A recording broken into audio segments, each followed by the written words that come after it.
Territorio Reportaje. Porque todos tenemos una historia que contar. Con el periodista Agustín del Castillo.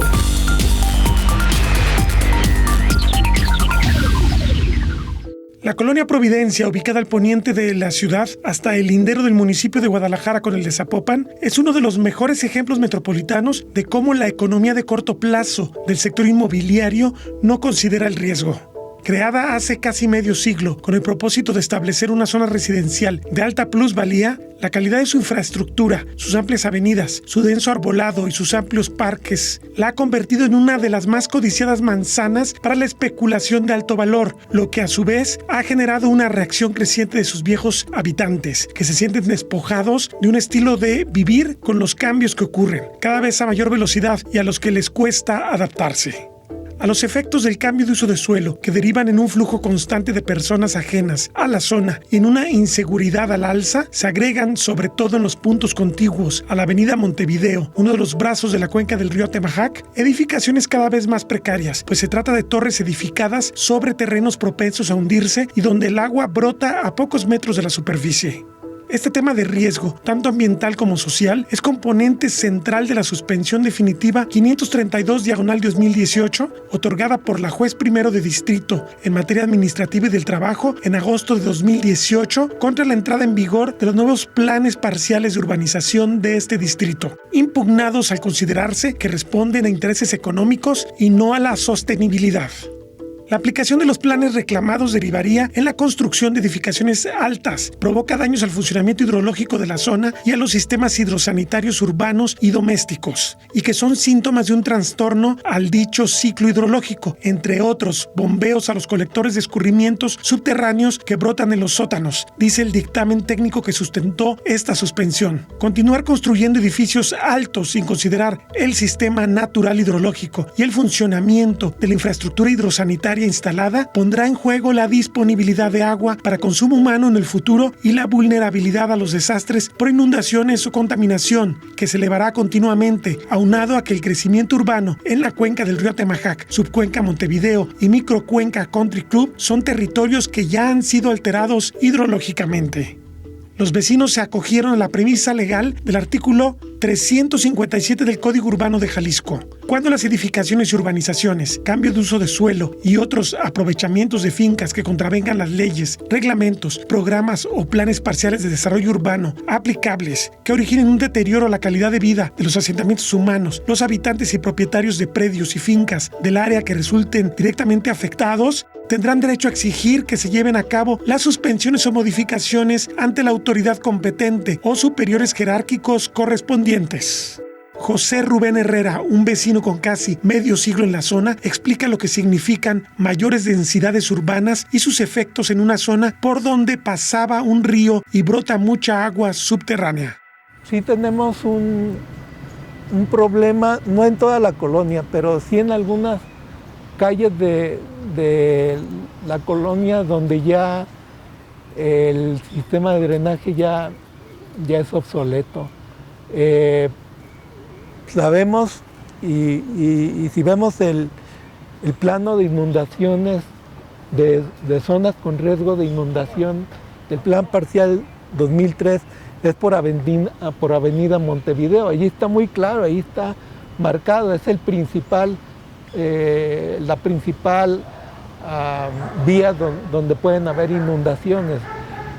No se dan grandes inundaciones aquí en la colonia porque todo es principalmente una colina, es una loma, ya no se nota mucho, pero baja. Entonces no se alcanza a estancar demasiado el agua como para que se hagan unas inundaciones muy profundas. Pero sí hay algunas calles donde ya se empieza a notar, por ejemplo, la calle de Montreal. La calle de Montreal, desde hace muchos años, el drenaje, que es un tubo más o menos grande, desde hace varios años ya fue revisado y ya se encontró con que ya se está empezando a colapsar o ya está muy lleno de raíces que impiden el flujo normal de toda el agua que por ahí debe de correr. Entonces ya empieza cada año, cuando hay una tormenta muy fuerte, a verse ahí por Montreal que el nivel de agua sube más de lo debido. En todas las demás calles no lo vas a notar porque están en pendiente.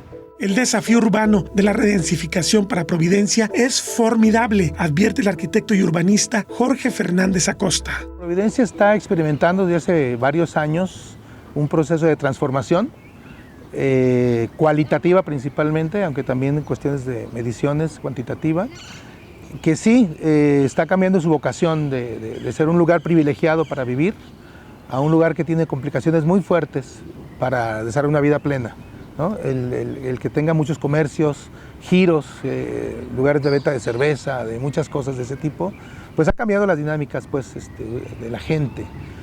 Hay un proceso que no se ha mencionado mucho, aquí no se conoce tanto, está en proceso de comprensión precisamente, que es la gentrificación, ¿no? Este proceso que transforma con la llegada de nuevos habitantes y expulsa a los residentes originales, cambia las dinámicas económicas, cambia las dinámicas urbanas, hay nuevas costumbres, nuevos usos, se generan inseguridades, se generan incertidumbres en la gente y eso está provocando que Providencia en un futuro vaya a no ser un lugar tan adecuado para vivir. Hay quien dice y sugiere que podrás cambiar los caminos, pero las querencias ¿cuándo?, ¿no?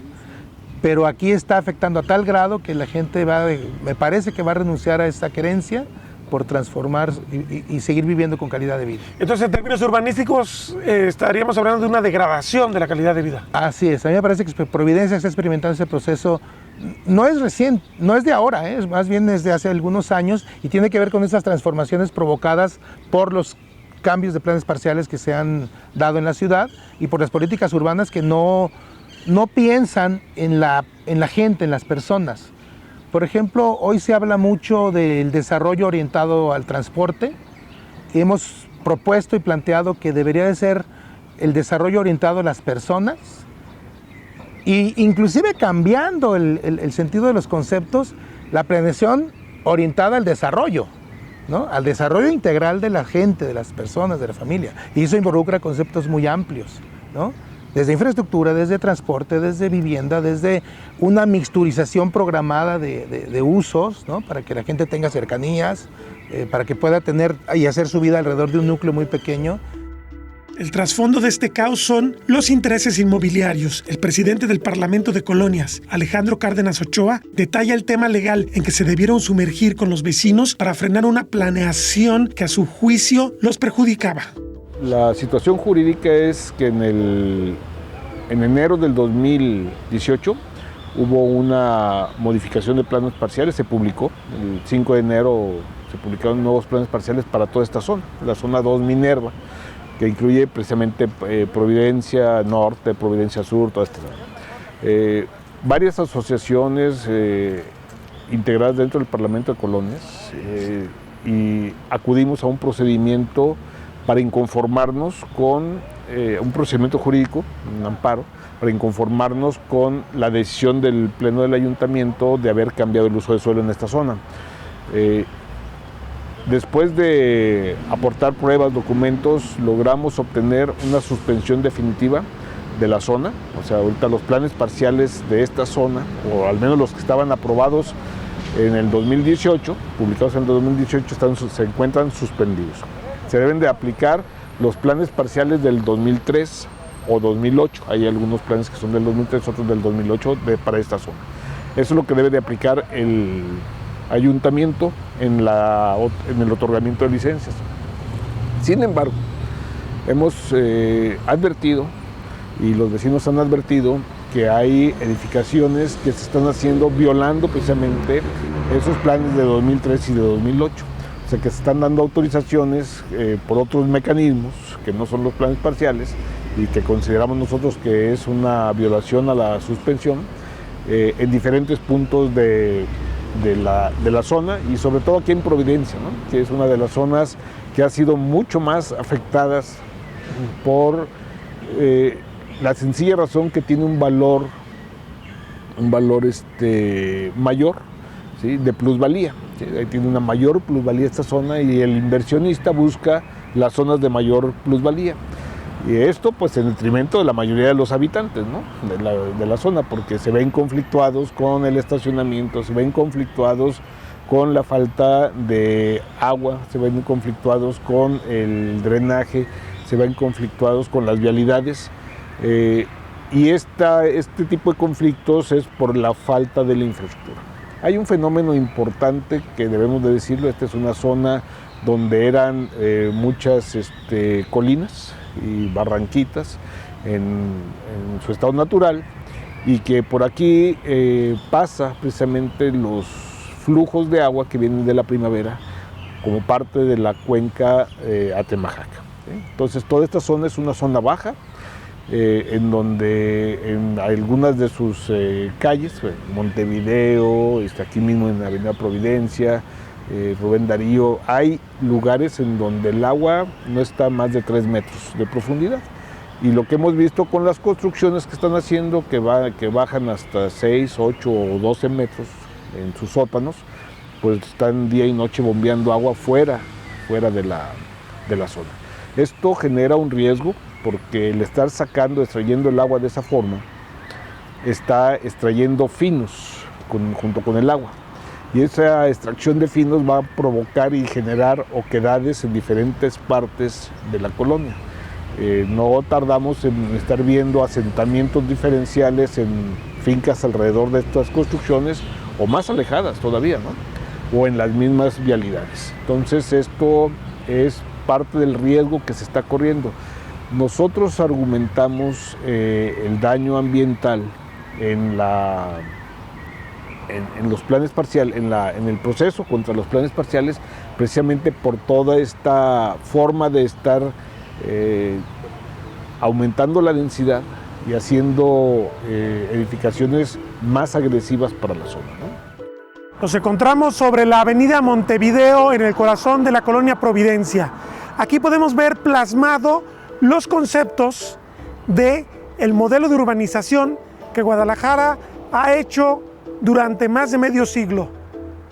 Aquí se ubicaba antes un brazo del río Atemajac, de esta gran cuenca que nace en la primavera y brota en la región de los Colomos.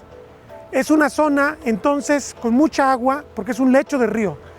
Lo primero que hizo la ciudad fue, como usted puede ver, convertir esto en una avenida para el pase de los autos. Lo segundo que hicimos, que fue después, es sustituir vivienda unifamiliar de 1 o 2 pisos, que de algún modo podía tener cierta armonía o ciertas posibilidades en un entorno de agua muy abundante, a rascacielos o torres que cada vez son más altas y que además están escarbándose al subsuelo 3 o 4 desniveles para los estacionamientos. El problema es que en un lecho de río esto implica un desafío a los constructores. A la larga, si no se hacen las cosas bien, lo que va a generar es que se altere la condición hidrológica, puedan dañarse los propios cimientos de las construcciones y en general haya un problema mayúsculo para todos los que habitan en la zona. En este sentido, esta zona de Providencia se parece a muchas otras zonas de alta, de media o de baja plusvalía que tiene la ciudad. Toda la ciudad ha sido desarrollada sin normas, sobre todo en el tema de los riesgos.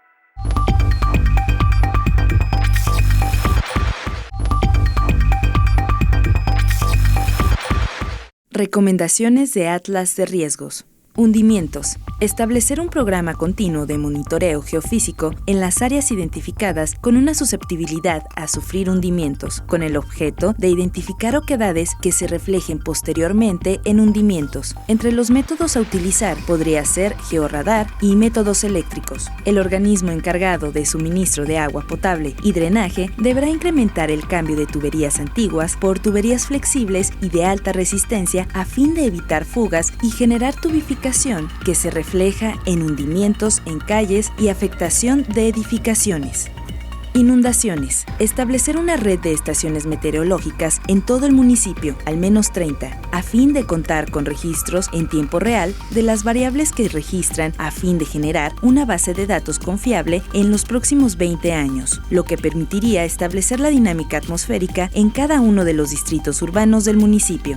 establecer un programa de manejo de cuencas intermunicipal, el que permita generar obras de control de los escurrimientos pluviales en la sección alta y media de estas, dado que el municipio geográficamente se significa como la sección baja o de recepción de los escurrimientos generados en otros municipios.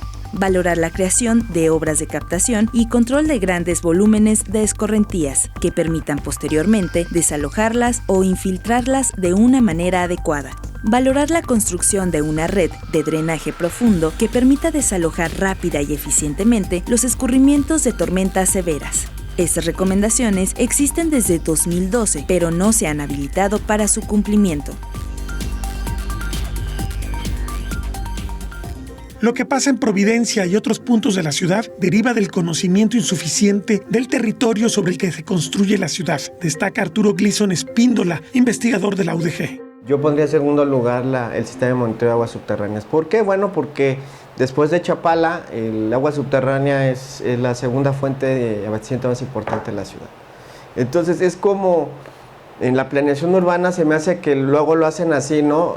Cuando uno quiere viajar y quiere ir a un lugar, pues ve cuánta gasolina tiene, ¿no? En su sano juicio. Nadie dice, me voy de aquí a San Antonio con un tanque. ¿Te va a alcanzar? Porque nosotros planeamos la ciudad así de casas y edificios para arriba y para abajo, sin saber cuánta agua hay en nuestro banco. Nuestro banco principal de agua ciertamente es Chapala, sí, pero está el subterráneo que fácil a 2 millones o 2,5 millones de habitantes del lado poniente, norponiente, abastece. Entonces, ¿cómo planeas el desarrollo urbano sin saber exactamente cuánta agua hay en el momento? No en un estudio de hace 15, 20 años, ¿no?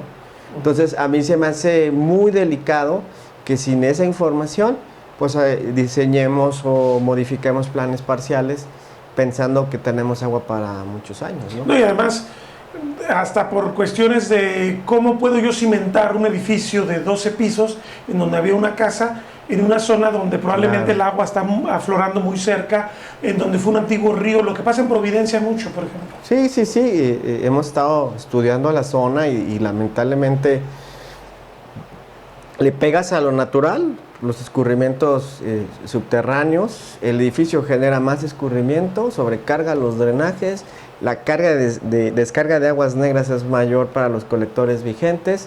O sea, haces una modificación insensible tanto al ciclo y tanto a la infraestructura, que después se traduce en problemas colaterales para los vecinos inmediatos y para los que viven aguas abajo. Y así conforme van haciéndose los edificios, se van lastimando una y la otra cosa, ¿no?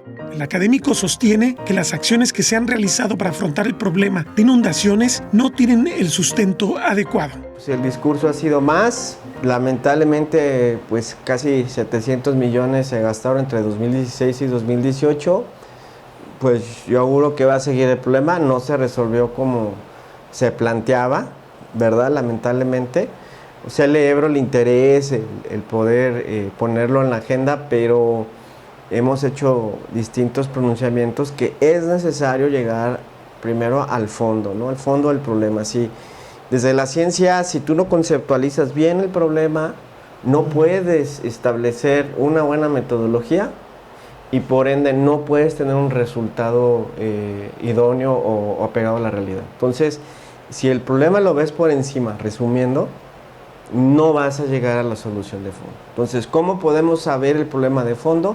Midiendo, estudiando, siendo más detallistas, invertir en los estudios, en las redes de monitoreo, para tener eso en un año o dos bien consolidado. Y ahora sí, pues van 3,000, 4,000 millones para acá, pero de una manera ordenada, racional, y que realmente invirtamos en infraestructura de medición, en infraestructura de obras, para que las futuras generaciones tengan un soporte de agua para seguir existiendo, ¿no? Y por ejemplo, esa inversión que mencionas tú de 700 millones, ¿habría alcanzado para montar todo el sistema de monitoreo? Sí, yo creo que sí, fácil, o sea, fácil. En algunos otros casos hemos propuesto 20, 30 millones y son buenas coberturas, ¿no? Ahora, pues cada cuenca tiene lo suyo, ¿no? Pero, ¿qué queremos medir? Lluvia, queremos medir escurrimiento, queremos medir infiltración, queremos medir aguas subterráneas, queremos medir abastecimiento de redes de agua potable, el consumo de las personas, la red de drenaje, calidad y cantidad, las descargas de aguas negras, que hay otra situación, ¿no? Que se apuesta simplemente por la planta sin tener una medición puntual de cuántas descargas hay. Se dice que no alcanzan las personas para vigilar. No, bueno, ya existe la tecnología para monitorear las descargas. Oye, tú estás tirando ahorita y tu contaminante no puede ir mezclado con este contaminante porque va a ser más complejo el tratamiento de la planta más abajo. Entonces, pues pon tu planta especializada. Es que está muy cara. Pues sí, pero esos son tus costos de producción. Entonces, asúmelos como Hay que internalizar el costo. Eso, todo eso, si yo no lo mido, ¿verdad? Aquí tengo un reloj que me ayuda a medir el tiempo. Si no estoy ubicado qué está sucediendo, entonces acciones que hagamos sin saber lo que está sucediendo es ir como a ciegas. Yo así lo resumo. Entonces el problema de inundaciones así se ha tratado, a ciegas, con pronunciamientos, con herramientas muy sin actualizarse. Todavía calculamos colectores le decimos nosotros en la ingeniería, los formulazos en Excel, cuando ya uno debe capturar modelos digitales, cómo se comporta un colector con lluvias diferentes, tener diferentes escenarios, ¿no? Entonces, yo abogaría para que pues nos homologáramos a esta era de la digitalización del agua y empecemos por montar los equipos antes de seguir invirtiendo en más obra pública, ¿no? Luis Valdivia Ornelas, geógrafo de la UDG y experto en desastres, detalla que Providencia y otros puntos de la ciudad padecen el mismo mal general, la modificación de las condiciones naturales que saturan de agua los puntos bajos. Hay algunas acciones, es más, de hecho el proyecto técnico, el estudio técnico que se logró por el CIAPA, el 2006, aunque tiene muchas debilidades, pero ya tiene una concepción distinta, ¿no? de recuperar el ciclo del agua, retener, detener para infiltrar, pero esas políticas y esas obras o esas propuestas pues ya están desfasadas porque el crecimiento sigue, la transformación sigue y los valores de escorrentía son totalmente distintos del 2006 al 2019. Entonces se tendría que hacer un estudio de actualización detallado, porque luego también tenemos un problema que se hacen estudios generales, ¿no? Para poder entender los volúmenes y eso no es suficiente. Eso pensamos que tendría que tenerse más cuidado en los cálculos que se hacen para entender de manera más compleja el comportamiento de las cuencas, porque no nomás hay agua que corre por superficie, sino hay agua que se canaliza por conductos, por tubos, y también tenemos la presencia de las bocas de tormenta. Entonces hace que se convierta en un sistema complejo desde el punto de vista dinámico, y las técnicas actuales todavía no han alcanzado a modelar ese comportamiento que se necesita hacer, porque también se necesita hacer estudios, por ejemplo, de cómo se comporta el agua en la calle, que es un tema muy importante, porque las calles generan el 60% de las escorrentías. En los estudios que nosotros ya hemos hecho de manera puntual, nosotros ya hemos trabajado de manera muy puntual, por ejemplo, la cuenca de Atemajac. Entonces nos hemos dado cuenta que donde se genera la mayor escorrentía, es decir, la mayor cantidad de agua, es en las calles y en las zonas de los centros comerciales y en las zonas de los estacionamientos. Y curiosamente, este tipo de infraestructura se está asentando en las partes altas, ¿no? O sea, entonces no nomás se está urbanizando las partes altas que son generadoras de escorrentía, sino se están construyendo edificaciones que se llama infiltración cero, es decir, que todo lo que cae escurre. Entonces pues los volúmenes son totalmente incontrolables, ¿no? Un edificio mientras más alto es, menos posibilidad va a tener de propiciar recarga, ¿verdad? Sí, bueno, depende del diseño digamos, de la cimentación. Más bien tiene que ver con el tema del diseño de la cimentación. Más bien, la altura del edificio implica más cuartos, más vivienda, y implica mayor presión sobre los sistemas actuales, ¿no? Porque también ese es un tema importante. La densificación va a aumentar el gasto promedio que tienen los colectores, y eso va a hacer que tenga menos capacidad. Ya el colector de por sí ya no tiene capacidad, cada vez tenga menos capacidad por conducir por lo menos una pequeña fracción del agua que se precipita por las tormentas. Pero per se el hecho de que una torre de 10 pisos perfore hacia abajo dos o tres desniveles, eso altera el comportamiento hidrológico, ¿no? Sí, hidrodinámico. Eso se ve mucho en la zona de Montevideo, acá por Providencia.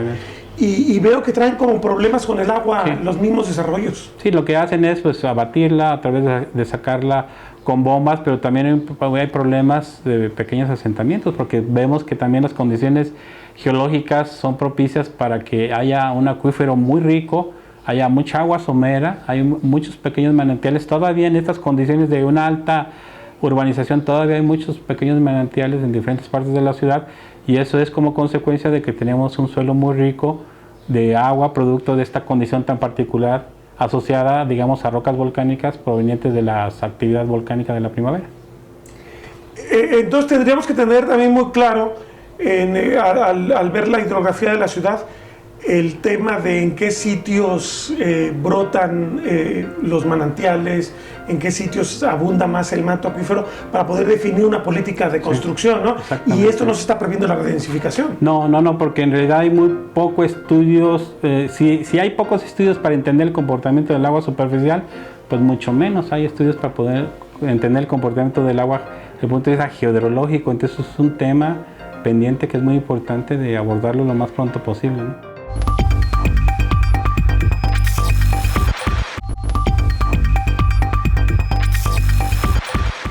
La construcción de la ciudad vertical en esta área de Providencia, que es el poniente de Guadalajara, ha sido altamente conflictiva porque se están sustituyendo viejas viviendas residenciales por edificios altos que pueden ir de 4 hasta 12 pisos.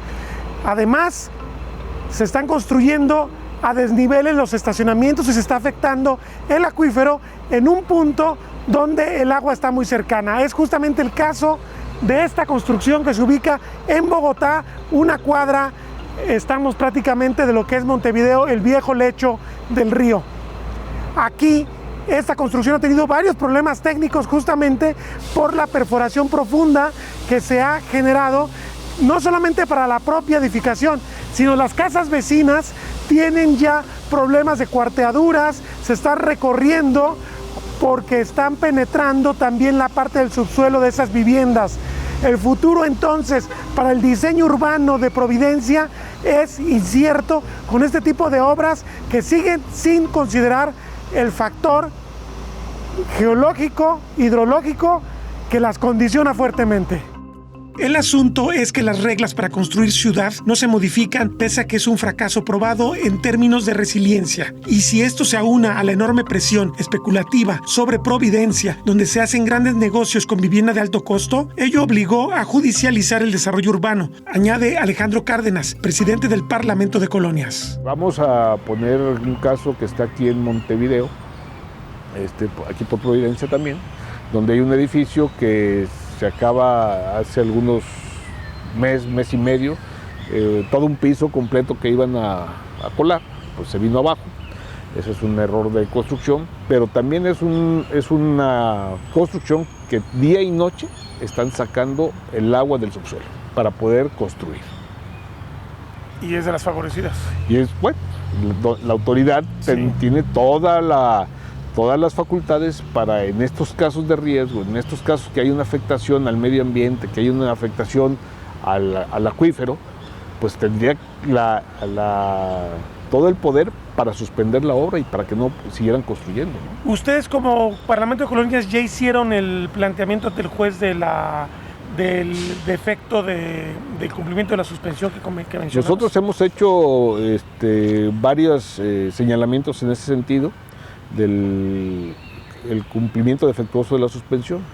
Estamos en esos procesos, son incidentes que se alargan, son procesos que sean cortos, o sea, se tienen que ir haciendo diligencias, se tienen que aportar pruebas, se tienen que hacer dictámenes, y todo esto pues, es una situación más compleja, ¿no? Pero finalmente para lo que estamos trabajando también es para demostrar que el cambio de uso de suelo en los planes parciales fue de forma indebida. El activista pide no ser ingenuos. El vecino está en desventaja y debe probar el daño que le ocasionan las nuevas torres. La información de riesgo no es considerada porque eso obligaría a poner reglas en lo que se construye y en el modo en que se hace. Estamos ante una situación inédita, o sea, todo lo que se ha hecho desde el Parlamento ha sido a través, más bien es un proceso de conocimiento de la mecánica del desarrollo urbano y también de la mecánica jurídica, ¿no? O sea, ha sido un aprendizaje para nosotros el estar en estos temas, porque no había nada escrito, ¿no? De hecho, son materias un poco intangibles para muchas personas y pues, no digamos también para los jueces, ¿no? para los jueces y para las mismas autoridades. Esto son cambios, es un cambio de modelo de desarrollo en donde nosotros como vecinos de alguna zona nos sentimos afectados con los cambios y entonces empezamos a buscar las causas de esa afectación, o sea, es buscar la causa y cómo mitigar los efectos de esas causas, ¿no? Entonces, realmente lo que estamos buscando nosotros a través de todo esto es cómo nuestra calidad de vida no se ve deteriorada, también sin afectar el desarrollo de la ciudad. Pero la autoridad no lo ve así. La autoridad municipal tiene solamente 3 años y lo que quiere es avanzar y autorizar lo que sea, aun y cuando haya una afectación, ¿no? Entonces, creo que esto ha sido todo un proceso de aprendizaje para nosotros, también para las autoridades y también para los juzgadores. O sea, esto ha sido como una enseñanza, ¿no? Yo creo que también los ayuntamientos no están preparados. O sea, hemos estado en muchas reuniones con regidores, con asesores y no tienen la preparación ni la capacidad para valorar realmente los efectos de los cambios que están proponiendo en los planes parciales, ¿no? Y vemos pues las afectaciones, ¿no? Hablan del tema de riesgo y de hecho hasta el IMEPLAN todavía no lo tiene, que es una cosa que me parece increíble, que a estas alturas no tengamos un atlas de riesgo o un documento donde el territorio esté analizado con términos de riesgo. Pero en este aspecto específico, ¿cómo se puede argumentar por parte de un ciudadano que una edificación es peligrosa, que una edificación va a cambiar una cuenca, va a afectar las viviendas vecinas, va a afectar el agua, va a provocar derrumbes? Estas cosas que estamos viendo todos los días, como tú bien mencionabas, se hace el sótano del edificio y empiezan a desplazarse las casas vecinas, se empiezan a afectar, se empiezan a cimbrar, se empiezan a salir las cuarteaduras. O sea, este tipo de cosas que están ocurriendo en la vida real, ¿cómo la puede argumentar un vecino en términos de acudir a un juez y decirle, mira lo que me están haciendo? Yo creo que hay suficientes elementos, ¿no? O sea, también no seamos muy ingenuos. No hay un atlas de riesgo precisamente porque a la autoridad le conviene que no lo haya, ¿sí? O sea, no le conviene limitarse, ¿sí?, para hacer cambios de uso de suelo con un documento de esta naturaleza. Y el atlas de riesgo es elaborado por gente profesional, gente con experiencia en diferentes materias, y los atlas de riesgo se manejan en temas de sismicidad, en temas de hidrología, cuencas, lluvias, zonas bajas, zonas con derrumbes. Todos estos riesgos, también las zonas industriales generan riesgos. Todos estos riesgos, todas estas materias, hay especialistas que pueden determinar cuáles son zonas y qué riesgos son los que generan en esas zonas, ¿no? El tipo de suelo, la forma del suelo, o sea, las pendientes, todo esto se puede estudiar perfectamente. Si no hay un documento de esta naturaleza que esté actualizado y que esté generando limitantes y la forma de tomar decisiones correctas, es porque la misma autoridad no le interesa que lo haya, ¿sí? O sea, eso sí, seamos claros, no es una cuestión que sea tan compleja, ¿no? Sí, se puede hacer y se pueden determinar. La otra, cómo ahí ahora le regresan la carga de la prueba al vecino. El vecino tiene que probar, ¿sí?, que está en riesgo, el vecino tiene que probar que le va a afectar, el vecino tiene que probar todo lo que siente y vive con el desarrollo urbano que se está dando. O sea, cuando tendría que ser al revés, el municipio tendría que estar haciendo los estudios para generar o para decir, en esta zona puedes desarrollar todo esto sin problemas. Creo que esa es la función de la autoridad. Y ahora la estamos haciendo al revés. El vecino tiene que demostrar que todo lo que aprobó el ayuntamiento pues le va a afectar. El arquitecto Jorge Fernández señala que Providencia, sobre todo en la zona de Montevideo, debería tener una normativa especial donde el tipo de torres que ahora se edifican se prohibieran. Este es un lugar de mantos freáticos, de aguas subterráneas, de flujos que se están sobreexplotando, que no hay un uso lógico programado del abasto del recurso hídrico, por ejemplo, y entonces ya esos mantos freáticos se están agotando eso o provocaría oquedades, como comentaban en otros momentos algunos compañeros, y entonces eso genera que los edificios sean riesgosos en sí mismos. Y yo quisiera comentarte algo también, comentarle al público, porque tengo relación directa pues por mi actividad profesional. Hace poco una vecina de la zona compró un penthouse en un nivel 12 de un edificio de por aquí, no voy a decir cuál ni cómo, pero quería hacer una intervención allí, arquitectónica, constructiva. Tuve pues la obligación y la necesidad de involucrarme con los procesos de cálculo, la revisión del proyecto, etcétera, etcétera. Afortunadamente di con el calculista original del proyecto, resultó ser mi amigo, y me entrevisté con él y me dijo, ¿sabes qué, Jorge? Está construido en los límites, no le podemos montar nada de carga más, ¿no? Porque me pidieron que fuera lo mínimo necesario para poder hacer el negocio. Eso me pareció aterrador, ¿no? Porque el edificio tiene movimientos, está ahí muy frágil, y no dudo que muchos de los edificios aquí, a partir de que no hay una revisión exhaustiva de las cuestiones estructurales en los ayuntamientos, le delegan la responsabilidad del perito al director responsable. Hay un sello que por ahí dice, no, pues la autoridad autoriza el proyecto, pero no la parte estructural. Entonces, falta una exigencia de revisión hasta en la autoridad para revisar precisamente la calidad constructiva de las obras, ¿no? Y eso además de las inconsistencias del subsuelo, además de los grandes y tremendos pesos que se generan. Uno pensaría que si tuviéramos claro cómo está la ciudad en términos de riesgo, ahí no se podrían permitir que se construyera hacia abajo como se está construyendo, ¿no? Digo, porque estamos en el lecho de un río. Pues del lecho de un río, del arroyo de los Chorros, ¿no? Es donde se hizo el acueducto de Castaños. Ahí está el sistema de galerías filtrantes, por el cual se abasteció de agua Guadalajara durante años, 200 años, una cosa así.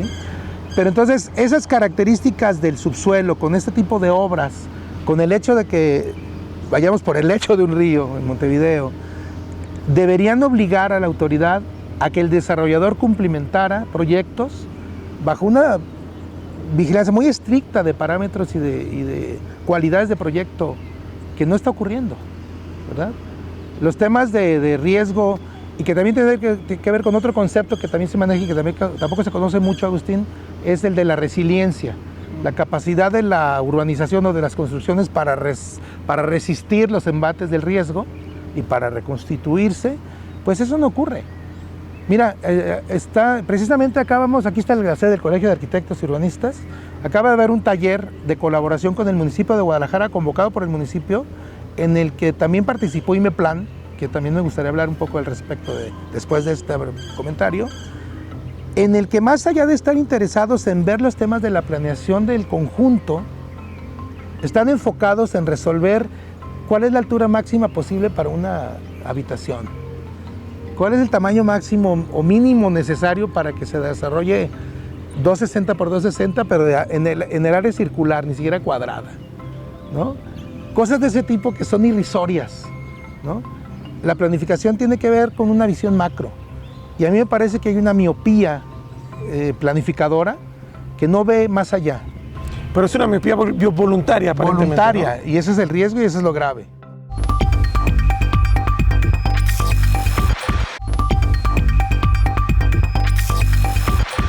La especulación es la norma urbana que ha regido la historia antigua y la reciente de Guadalajara. Sabemos que la norma que dirige y orienta el desarrollo urbano en Guadalajara, más en términos de las torres, es el mercado inmobiliario, ¿no? Hay un afán por construir que no corresponde a una realidad económica de Guadalajara, y hace que eso ha provocado en términos de valoración inmobiliaria, por ejemplo, que Guadalajara esté considerada de las más caras urbes del país, en donde la oferta inmobiliaria tiene valores estratosféricos, ¿sí? Cualquier departamento, ya lo mencionaban hace un momento, 3, 5, 7, 8, 10 millones de pesos. Y la otra pregunta es, ¿y quién compra eso? ¿Verdad? O sea, realmente no hay un mercado consolidado, hay un desbordamiento de la capacidad constructiva. Yo lo he mencionado en otras ocasiones, no hay una planificación que permita entender cuánta gente, qué capacidad tiene Guadalajara para albergar habitantes, hasta dónde, en los límites óptimos, que es la base principal de cualquier sistema de planeación en el mundo civilizado. ya lo hemos comentado en otras ocasiones, ¿no? Primero defines cuánta gente quieres que viva, luego defines qué requiere esa gente en términos de equipamiento, de espacio verde, de infraestructura, de vialidades, agua, drenaje, electricidad, y construye la infraestructura y luego vendes, o luego construyes y luego vendes. Eso ocurre en la Unión Americana, en Europa, en los países árabes que ya hemos comentado previamente, ¿no? Es decir, hay un sistema de planeación que obliga al desarrollador a proveer y dotar a la ciudad de la infraestructura necesaria y de las condiciones necesarias para que su desarrollo tenga éxito y además la ciudad tenga éxito. Y aquí lo que va a terminar pasando es que nos van a pasar a la sociedad completa el costo de reparar o de restaurar. Sí, que ya lo estamos viviendo. Sabemos, el caso reciente de marzo de la torre esta de Montevideo y Bogotá, pero también hemos sabido de socavones, ¿no? En la misma Colonia Providencia y en otras áreas de la ciudad, precisamente por las frágiles condiciones de su suelo, que las fugas de agua, la sobreexplotación del agua, generan esas oquedades, esas fragilidades del subsuelo. Y estamos propensos a que eso empiece a ocurrir. Porque además hay un tema que es muy importante en los planes parciales y que precisamente eso fue una de las razones principales del cuestionamiento, más allá de lo ecológico, es el tema de la renovación urbana.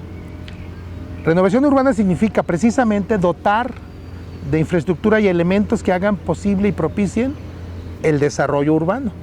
En Guadalajara no ha habido acciones contundentes ni claras de renovación urbana, de infraestructura por lo menos en los últimos 20 años. ¿Cómo ha impactado la vida de los vecinos? José Rubén Herrera, vecino de Providencia, lo detalla. Por ejemplo, aquí en la colonia Providencia ya se empieza a notar el efecto de la redensificación por torres en algunas zonas de la colonia, cargado a la Avenida América, la calle Ottawa, que empieza a darse escasez de agua. El agua aquí en la colonia Providencia siempre había sido muy abundante, pero ya semanalmente se sienten bajas en la presión en algunas partes de la colonia. No en toda, pero ya se empieza a sentir. También algo que ha sido ya muy característico es que en algunas de esas torres, en las principales avenidas, ya tienen que ser surtidas por pipas. Entonces, ya el agua que les alcanza a llegar por las tuberías del CIAPA ya no es suficiente para llenar sus cisternas.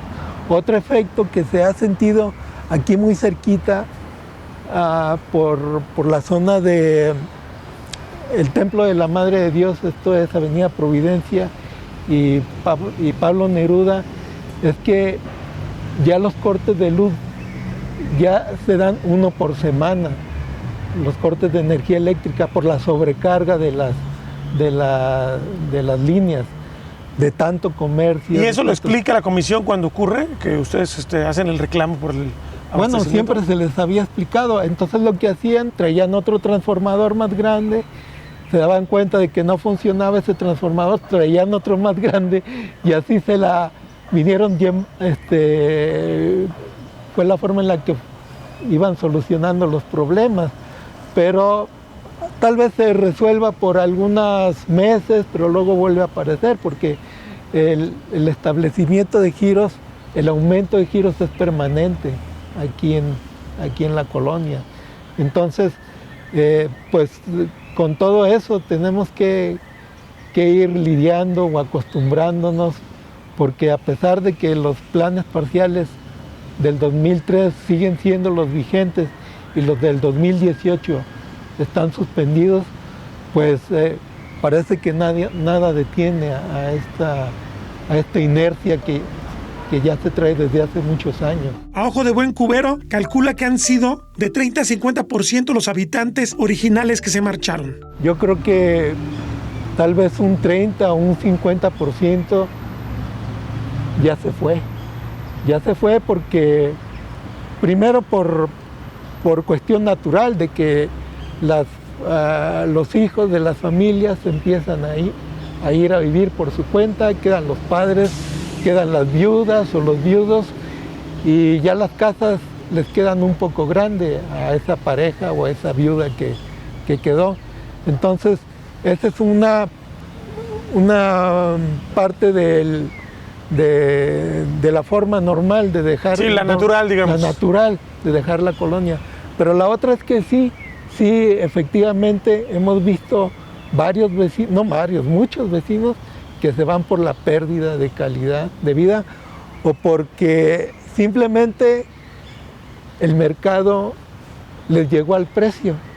Les llegó al precio principalmente en las avenidas de esta colonia, que no son pocas. Tuve todas esas casas, todos esos comercios que están aquí al fondo y aquí enfrente. Eran casas habitación. Todos eran casas habitación, todos en algún momento fueron casas habitación. Entonces, esa es otra de las razones. A veces el mismo vecino puede llegar a ser la causa del cambio de uso de suelo de aquí de la colonia, porque económicamente le convino más dejar su casa e irse a otro lado a vivir más a gusto. Hubo mejores tiempos. Con 48 años en la colonia, José Rubén Herrera tiene mucho que recordar. Mi papá nos trajo a vivir aquí cuando éramos niños todavía, hace casi 48 años, así que pues todo era campo, ahí donde es la casa paterna, todo era campo, había vacas. 1970 aproximadamente. En el 71, exactamente, había vacas, había unos ojitos de agua donde los llevaban a tomar agua, había unos caballos sueltos, entonces pues nos tocó conocer la última parte que se fraccionó de la colonia Providencia. Todo esto ya estaba, porque ahorita donde estamos aquí era Providencia primera sección, luego fue segunda, tercera, cuarta y todas las demás que se colgaron del nombre de Providencia. Entonces a nosotros nos tocó llegar a las últimas partes que estaban vacías, pero aquí todo era habitacional, todo mundo se conocía, eran pocos los comercios que desde un principio fueron planeados como comercios y toda la infraestructura que había era la adecuada para el tamaño de viviendas y la cantidad de gente que iba a vivir en esa vivienda. Esa infraestructura no ha cambiado, esa infraestructura sigue siendo la misma, el mismo diámetro de tubería para el agua y para el alcantarillado que había hace ya casi 50 años, es el mismo que ves ahorita. La gran disyuntiva a la que muchos llegan tarde o temprano, irse o quedarse pese a los cambios.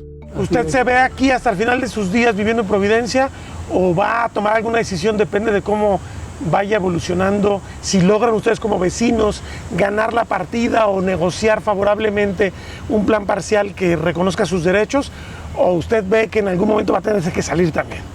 Bueno, sí. No sé qué ha reflexionado. Aquí la colonia es muy cómodo vivir porque todo está cerca. Sí. Te puedes ir caminando a donde quieras. De hecho, son casi céntricos ya. Ya es casi céntrico. Entonces, si uno se quiere ir, lo tiene uno que pensar bien, porque con lo que tú obtengas por vender tu casa, no te vas a poder comprar algo igual a lo que hay aquí en Providencia. Si uno se llega a ir es porque ya te quedó grande la casa, no te vas porque vas a estar más a gusto en otro lado.